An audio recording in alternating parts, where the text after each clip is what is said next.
नमस्कार, मैं हूं करमवीर और आप देख रहे हैं देश और दुनिया। हमारे साथ है वरिष्ठ पत्रकार अफरोज सर वसीम बरेलवी जी की चंद लाइनें हैं। जी।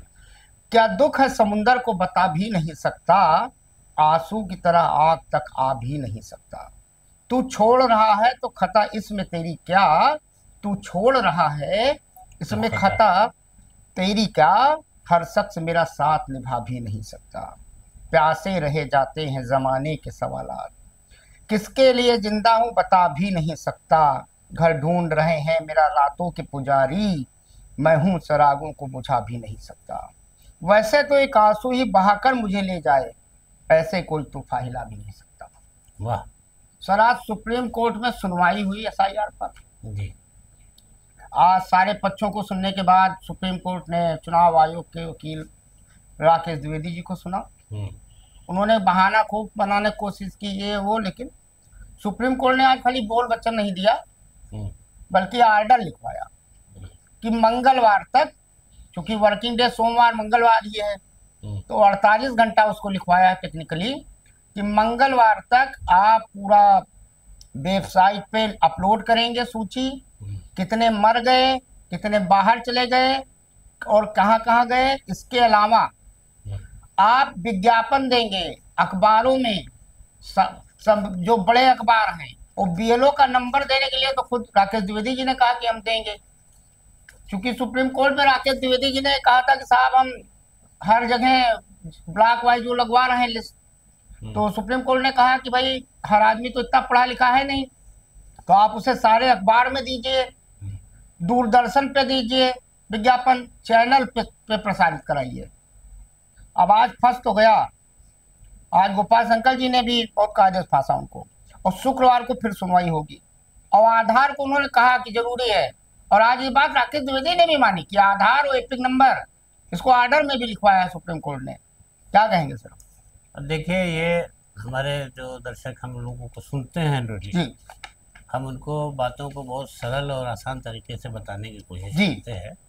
तो आपने जो इतनी सारी बातें बताई उनको, तो अभी तक जो एसआईआर को हम बता दें लोगों को कि एसआईआर का जो स्पेशल इंटेंसिव रिव्यू हो चल रहा था बिहार में, तो उसमें 65 लाख लोगों को जो है वो सूची से बाहर कर दिया गया जी। जिसमें हम आपको पिछले कई दिनों से इस पर चर्चा करते हुए बता रहे हैं कि उसमें कितने अचानक मरे दिखा दिए गए, कितने अचानक जो है परमानेंट शिफ्ट होकर कहीं और चले गए, और बाकी कई ऐसे लाखों लोगों का नाम बताया गया जिनका डबल नाम। जी। तो आज उस सिलसिले में जो कोर्ट लगातार सुप्रीम कोर्ट सुन रहा था, कभी कोई बात होती थी कभी कोई बात होती थी, तो आज सुप्रीम कोर्ट ने संजीदगी से एक आर्डर कर दी। हाँ, खाली मुंह से नहीं कहा। आज वो न बात नहीं चली कि आपने बहस अच्छी की, हाँ। अच्छा तो आधार कार्ड नहीं लगेगा तो अच्छा नहीं लगेगा। जैसे पिछली बार खाली सुझाव दे दिया था। हाँ, आधार कार्ड आज अदालत ये समझ गई कि आज हमको कुछ करना है। तो आज अदालत ने उसमें ये तय कर दिया सुप्रीम उसको अपने फैसले के जरिए, हालांकि अभी 22 अगस्त को फाइनल की और सुनवाई होनी है, लेकिन आज के जो ऑर्डर में उसने लिखा है वो ये कहा है चुनाव आयोग से कि आप पूरी जो 65 लाख लोगों को आपने हटाया है, पूरी वेबसाइट पर आपकी ये चीज उपलब्ध होनी चाहिए। और आपने किसको क्यों हटाया है? अभी तक आप कह रहे थे कि हम बताने को मजबूर नहीं है, बाध्य नहीं है, हमने क्यों हटाया है, नियम कानून बता रहे थे। तो आज आयोग सुप्रीम कोर्ट ने बड़ी सख्ती से कहा आपको बताना पड़ेगा, आप सब बताइए कि कौन किस वजह से हटा है, और अगर कोई आदमी आपके पास अपना पता करने जाता है तो वो सूची उसको उपलब्ध कराई जाए, और आधार कार्ड लगा करके वो अगर अपना कोई हलफनामा या वो ईपिक कार्ड को दुरुस्त कराना चाहता है या कोई भी काम चाहता है तो उसको उस पर सुनवाई की जाए, और इतना व्यापक इसका प्रचार प्रसार किया जाए कि लोग जो 65 लाख लोगों को हटाया गया है, जिनको पता नहीं है कि हम हैं कि नहीं है, वो जैसे कि दावा किया जा रहा है कि तमाम लोग जिंदा हैं तब भी नाम हट गए हैं। तो कोर्ट ने बड़ी बारीकी से इस बात को कहा है कि व्यापक प्रचार प्रसार रेडियो, टेलीविजन, अखबार, मैगजीन और सरकारी मीडिया, और आपके के अलावा ये जो सोशल मीडिया, जो अधिकृत सोशल मीडिया है, उन सबको कहा है कि आप हर तरह से, और कोई भी आपकी वेबसाइट बंद नहीं होनी चाहिए। हाँ, और बूथ लेवल से लेकर जिला अधिकारियों तक का हलफनामा भी देना है 22 तारीख को। तो आज उसने सख्ती से ये बात कह दी। अब लोगों को इससे जनता के बीच एक मैसेज जरूर गया कि न्यायालय ने आप एक न्याय का रास्ता दिखाया है। और सर आज मजा आया कि लाल बाबू हुसैन वाला मामला बहुत कम आया सर। 1,67,000 का वोटर का मामला था उनका भी सर। अब सर दिल्ली एनसीआर में कुत्तों वाला मामला चल रहा था, तो सुप्रीम कोर्ट में आज फिर सुनवाई हुई। तो कुत्तों को सड़कों से हटाकर शेल्टर होम में डालने वाले पर तो कुछ लोगों ने सुझाव दिया, सुझाव सही भी है कि आप इतने सारे कुत्तों को शेल्टर हाउस में नहीं डाल सकते हो। दूसरा, कुत्ते भी जरूरी हैं, वो कहाँ जाएंगे भाई, इससे समाज का अंग है। और बहुत सारी चोरी चकारी भी इनसे रुक जाती है मोहल्लों में। अलार्मिंग डॉग इसीलिए कहा जाता है। ये देखिए मोहल्लों में तेज तेज भौंकने लगते हैं, कोई भी आ जाता है। हाँ, वो जानते हैं कौन हमारे मोहल्ले का है, कौन बाहर का। कुदरत की तरफ से जितने भी जीव हैं सबकी कोई न कोई उपयोगिता है, ऐसा नहीं है। हाँ। लेकिन ये जरूर है कि जो ये डॉग लवर्स हैं या जो उनके वो चलाने वाले हैं, तो वो लोग तो कार से चलते हैं। हाँ। जो पैदल चलते हैं या जो गली कूचे से, मैं आपको अपना ही साथ का वाकया बता दूं कि मैं बॉम्बे में अपने गया हुआ था बेटी के यहाँ, तो वहाँ बाबा एटॉमिक सेंटर में परिसर में मैं मॉर्निंग वॉक को निकल रहा था, तो मैंने देखा कि एक बूढ़ी औरत जो थी मतलब वृद्धावस्था की, वो किनारे बैठी हुई थी, मतलब इतनी वृद्ध भी नहीं थी। हाँ। और उनके साथ एक बच्ची थी। आगे 3-4 कुत्ते मोड़ पर बैठे हुए। तो जैसे मैं उधर से पास हुआ हूँ तो वो फौरन मुझको आवाज लगाने लगी, तो मैं समझा कि परेशान है, कोई मदद कर। क्या हो गया? पहले हमको पार करा दीजिए, आगे कुत्ता है। हाँ। जब भी हम जाते हैं तो हमको दौड़ा के काटने की कोशिश करता है। तो मैंने उनको पार कराया, तो मैंने उनके दुख को समझा, उनकी पीड़ा को समझा, उनके चेहरे पर कितना भय था उसको लेकर के। तो मैंने उनसे कहा भी कि अगर आप कुत्ते से भयभीत होना ना दर्शाइए तो शायद कुत्ता आपको नहीं काटेगा। मैंने अपना अनुभव बताया कि मैं कुत्ते से करीब से गुजरता हूँ, तो मुझे भी भय रहता है कि कहीं मुझे अचानक पकड़ ना ले। लेकिन वो 4-6 एक साथ बैठे रहते हैं सड़क पर, कि रास्ता भी नहीं रहता, अब उन्हीं के बीच से जाना है। तो मैं किसी न किसी तरीके से पार हो जाता हूँ। तो मैंने महसूस किया कि वो कुछ बोलते नहीं है, और वो आप यही किया करिए, हाथ पे डंडा लिए रहा करिए। तो खैर पहले ये चीज जो है, वो कोर्ट ने जो बार बार इस बात को कहा है कि रेबीज हो रही है, और सॉलिसिटर जनरल ने भी कहा है कि रेबीज से मौतें ज्यादा हुई हैं। अब ये जो कपिल सिब्बल हैं और मनु सिंघवी साहब हैं, ये लोग अपनी दलील पेश कर रहे हैं। बड़े बड़े वकील कहा तो ये चीज है, ठीक है, मतलब हाँ, कोई किसी को देखिए एतराज इस बात पर है कि कोई जीव खतरनाक बनता जा रहा है। तो उसके लिए क्या रास्ता है, ये भी तो ढूंढना होगा कि रात के सन्नाटे में आप निकलते डर रहे हैं कि आगे कुत्ता है, काट ना ले। और कुत्ता काटने के बाद क्या फजीहत होती है आदमी की। कितने इंजेक्शन लगाओ, पूरा घर डरा रहता है कि कहीं रेबीज हो गई तो आदमी बचेगा नहीं। तो बहरहाल आप कोर्ट देखिए क्या इस पर करता है उसको। तो बहुत बढ़िया कोर्ट ने सर एक जो दिया, ये 3 जजों की पीठ थी, कुत्ते के लिए बनी थी 3 जजों की पीठ, जस्टिस विक्रम नाथ, जस्टिस संदीप मेहता और जस्टिस एनवी अंजारिया। कोर्ट ने कहा संसद नियम तो बनाती है पर वो लागू नहीं होते। एक तरफ इंसान परेशान है और दूसरी तरफ एनिमल लवर्स हैं। अब आप बताइए कि जब कैटिल कैचिंग डिपार्टमेंट है पूरा नगर निगम में, वो चाहे वो गांव के स्तर का हो, ब्लॉक प्रमुख का वो हो या कहीं का हो, कि आवारा छुट्टा पशुओं को जो रोड पर न्यूसेंस क्रिएट कर रहे हो रोड्स पर या गली में कूचे में चौराहों पर, तो उनको पकड़ करके वो ले जाएं जो उनके पास अपना संरक्षण गृह क्यों नहीं बनाया कराए उनको इंजेक्शन लगा के या जो भी करते हो।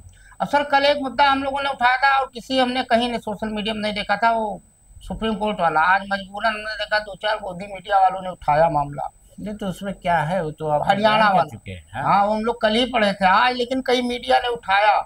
हाँ, ये जरूर है कि समझे कि इलेक्ट्रॉनिक वोटिंग मशीन को कोर्ट ने दोबारा इतिहास में पहली बार हुआ है भारत के चेक कराई। हाँ, वो 69 नंबर पे जो था उसमें इंसाफ हुआ कि किस तरीके से गलत।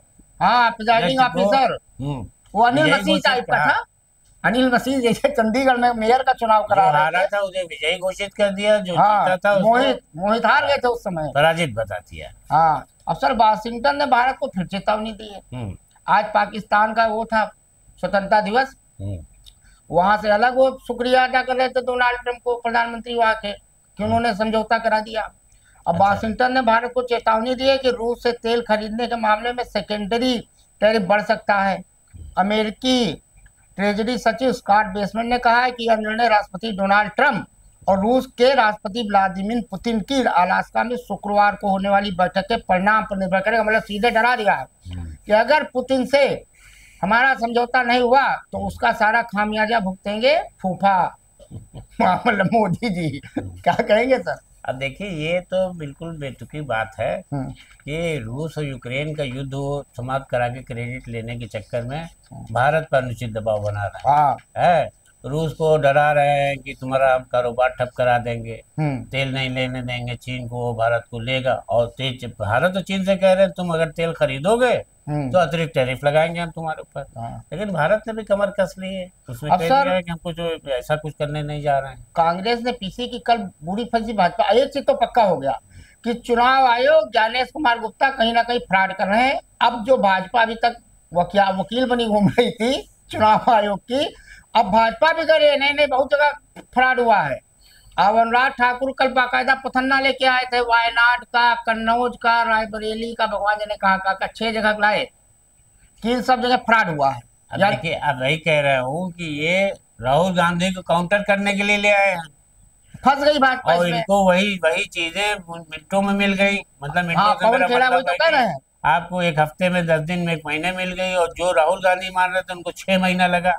ये 6 दिन में, 6 दिन के बाद बोले और 6 घंटे में इनको सब मिल गया डाटा। तो पवन खेड़ा कह रहे हैं कि भैया यानी 2024 का पूरा चुनाव फ्रॉड है, तो चुनाव रद्द कर दिया जाए मोदी जी का। और वहाँ का बनारस का भी डेटा मांग रहे हैं। हाँ, जब वो कह रहे हैं अनुराग ठाकुर खुद कि फर्जी वोटर लिस्ट पे चुनाव हुए हैं। हालांकि उनका मुद्दा सिर्फ ये हिंदू मुसलमान कि आपने मुसलमानों को, अल्पसंख्यकों के वोटर्स को ऊपर ध्यान नहीं दिया। ये है फर्जी, ये है फर्जी, ये है फर्जी। आप एक धर्म विशेष के लोगों को आप पकड़ रहे हैं खाली। मतलब वो ये मान रहे हैं कि फर्जी वोटर लिस्ट बनी हुई है। तो एक मुस्लिम घर में बता रहा है बरेली के 45 लोगों के, खाली उनको मुसलमान से मतलब, खाली बात मुसलमान।